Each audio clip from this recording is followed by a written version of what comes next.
dans cette phrase où nous avons OR. Unfortunately et puis work. Ok? Dans la vidéo précédente, nous avons vu les mots avec OR, d'où la prononciation est comme to work. Donc, vous avez vu la différence faite ici. Ok? Quand je suis arrivé sur le mot unfortunately ici, qui veut dire malheureusement, je n'ai pas dit unfortunately, mais plutôt unfortunately. Et je n'ai pas dit aussi to walk, mais plutôt to work. To work. I'll be the last one left when the lights go out. I'm down to one. I hope you are doing well. Alors, j'espère que tu vas bien. Moi, ça va. Comme toujours, on se retrouve pour une nouvelle vidéo qui va naturellement parler vrai. Toujours un plaisir de pouvoir communiquer avec vous sur de nombreux sujets parlant de la langue anglaise, les différentes astuces à avoir appliquer, connaître afin de pouvoir parler couramment l'anglais comme un natif. Alors, pour réussir à faire ça, il faut bien évidemment ne pas commettre certaines erreurs. Parlant de la prononciation est un élément très important à maîtriser si vous voulez naturellement améliorer votre anglais, améliorer vos forces. C'est à vous de mettre toutes les chances de votre côté. Voilà. Tout comme je l'ai dit dans des précédentes vidéos, le but lorsque vous vous exprimez, c'est que les gens arrivent à vous comprendre. Donc, si vous voulez que les gens que vous allez rencontrer puissent vous comprendre, c'est à vous de savoir maximiser vos chances. Ok? Tout en sachant bien évidemment prononcer les mots que nous allons voir aujourd'hui. Alors, nous allons voir 15 mots anglais avec les lettres O et R, où la prononciation aujourd'hui se prononce normalement O. Ok? Dans une précédente vidéo, nous avons parlé de la prononciation comme le cœur, la peur. Par exemple, le mot word. Alors, aujourd'hui, nous allons voir les mots avec OR, d'où la prononciation reste normale, avec OR, or, comme ce mot qui s'affiche là. Ce mot se lit Lord.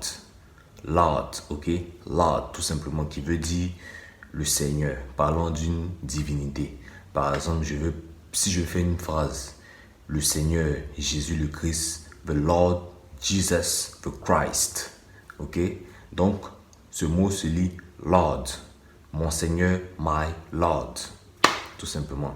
Et le deuxième mot, c'est ce mot-là. Corps. Ok? Corps. Corps. Corps. Alors, ce mot, c'est comme en français. Par exemple, quand vous dites le corps, mon corps, ok? Ce mot reste intact. Ce mot aussi s'utilise en anglais. Voilà, c'est pas seulement le mot que vous connaissez, body, ok? Body, body. C'est pas seulement ce mot-là. Vous pouvez aussi utiliser ça en anglais. Le troisième mot que nous voyons, c'est le mot born. Born, ce mot qui s'affiche born. Par exemple, être né. Ce mot veut dire en français être né. Si vous voulez par exemple dire je suis né en France, I was born. Ok, ce mot se prononce born. Born. I was born in France. Ok, je suis né en France. I was born in France. Et le quatrième mot, c'est ce mot-là. Ce mot se lit one. One. One qui veut dire, en français, c'est un verbe conjugué qui veut dire user ou épuiser dans un autre contexte. Si par exemple, vous voulez dire je suis épuisé. Bon, être épuisé, si c'est to be worn out. To be worn out. Par exemple, je suis complètement ou je suis totalement épuisé aujourd'hui. I am totally worn out. I am totally worn out today. Comme vous le constatez. Alors, et le mot suivant, c'est ce mot qui s'affiche. Ce mot-là se lit son. Son, son. Ça, c'est le participe passé du verbe to swear, qui veut dire jurer. Par exemple, si je dis j'ai juré, I have sworn. Ok? Ça, c'est un verbe conjugué ici. D'où ce mot se lit sworn. Et le mot suivant, c'est ce mot-là. Ce mot se lit turn. Turn. Aussi, c'est un verbe conjugué qui vient du verbe to tear. Ok? To tear. Ok? Qui veut dire déchirer. Ok? Déchirer un papier. Par exemple, to tear a paper. Ou bien to rip. Comme synonyme ici, to rip a paper. Donc, torn ici, ce mot se lit torn. Si je veux dire j'ai déchiré, I have torn the paper. Alors, ce mot-là se lit corn. Corn, par exemple, popcorn, par exemple, je veux bien manger des popcorn. I would like to eat some popcorn. Ok, donc ce mot-là se lit corn. Et ensuite, le mot ici, on parle du sport. Donc, sport en français, c'est la même chose en anglais. Sport, par exemple. Est-ce que vous pratiquez le sport? Do you practice? Ok. Quel genre de sport aimes-tu? What kind of sport do you like? Ou quel genre de sport préfères-tu? Tu préfères. What kind of sport do you prefer? Ok. Donc, ce mot ici se lit sport. Et ensuite, le mot qui découle ici, c'est un mot que j'aime bien. Ce mot-là, important, qui veut dire important. Alors, important. Alors, par exemple, l'anglais est une langue importante. English is an important language. Ok? English is an important language. Ou par exemple, si vous voulez dire j'ai quelque chose d'important à te dire ou j'ai quelque chose d'important à vous dire. I have something important to tell you. Ok, maintenant, si vous voulez aller aussi à l'américaine, vous allez rapidement. I got something important to tell you. Vous voyez? Voilà, ce mot se prononce important. Important et non importante ou bien importante. Non. Sachez prononcer les mots avec souplesse, avec, voilà, je sais pas, avec douceur. Voilà, important, voilà. Et le mot qui suit, c'est le mot suivant. Ce mot-là se lit 40. 40, ok, le chiffre 40. Par exemple, j'ai vu 40 voitures garées là-bas. Ok, I saw 40 cars parked over there. Ok, ou bien I have seen 40 cars parked over there. Voilà. Et le mot que nous allons voir encore, c'est ce mot-là. Ce mot se lit mortgage. Ok, mortgage ici. Ce mot en français, si on veut expliquer, il s'agit d'un emprunt. Ok, d'un emprunt, emprunt, logement, tout ça. Voilà, je ne sais pas si vous pouvez avoir d'autres informations là-dessus. Il s'agit ici d'un emprunt ou, parlant d'un verbe, on veut parler du verbe hypothéquer. Ok, hypothéquer, voilà. Donc, mortgage, ce mot se prononce mortgage. Et le mot qui suit, c'est ce mot qui se dit mortal, qui veut dire mortel. Par exemple, un accident mortel.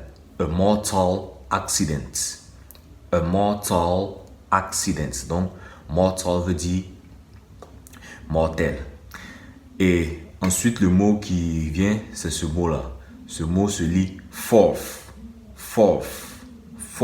ok? Fourth, qui veut dire à partir de, par exemple, à partir d'aujourd'hui, à partir de demain, à partir du mois prochain. Donc, fourth ici veut dire à partir de. Voilà. Et l'avant-dernier mot, c'est le mot dorsal. Ce mot-là se lit dorsal. Dorsal, par exemple. Dorsal ici en français veut dire, si je veux dire, parlant du derrière. Ok, le dos. par exemple, une douleur dorsale. On veut parler d'une douleur dont nous souffrons du dos en fait. Donc, a dorsal pain, une douleur dorsale. A dorsal pain. Et enfin, le dernier mot, c'est ce mot-là, fort. Fort, ok? Fort. Donc, ce mot se lit fort. Et un petit bonus, par exemple, unfortunately, qui veut dire malheureusement. Ok? Par exemple, malheureusement, la vie ne marche pas ainsi. Ou la vie ne fonctionne pas ainsi. Si je dis par exemple, je vais mettre ça dans une phrase, beaucoup de personnes passent leur temps à tout donner aux autres, espérant avoir la même chose en retour. Malheureusement, la vie ne fonctionne pas ainsi. Ok? Many people spend too much time giving everything to others, hoping to receive the same in return. Unfortunately, life doesn't work that way. Ok? Malheureusement, la vie ne fonctionne pas ainsi. Unfortunately, life doesn't work that way. Ok? Donc, faites attention à cette phrase-là. Ici, nous avons deux mots. Deux mots dans cette phrase où nous avons OR. Unfortunately et puis work. Ok? Dans la vidéo précédente, nous avons vu les mots avec OR, d'où la prononciation est comme to work. Donc, vous avez vu la différence faite ici. Ok? Quand je suis arrivé sur le mot unfortunately ici, qui veut dire malheureusement, je n'ai pas dit unfortunately, mais plutôt unfortunately. Et je n'ai pas dit aussi to walk, mais plutôt to work. To work. Voilà. Merci à vous d'avoir suivi cette vidéo jusqu'à la fin. J'espère que cette vidéo vous a été utile. Si c'est le cas, n'hésitez pas à vous abonner, activer la cloche et partager cette vidéo à des personnes qui en ont besoin, des personnes que vous connaissez qui veulent améliorer leur anglais. N'hésitez pas à leur balancer la vidéo. Abonnez-vous, partagez et on se dit à très vite pour une nouvelle vidéo. Ciao!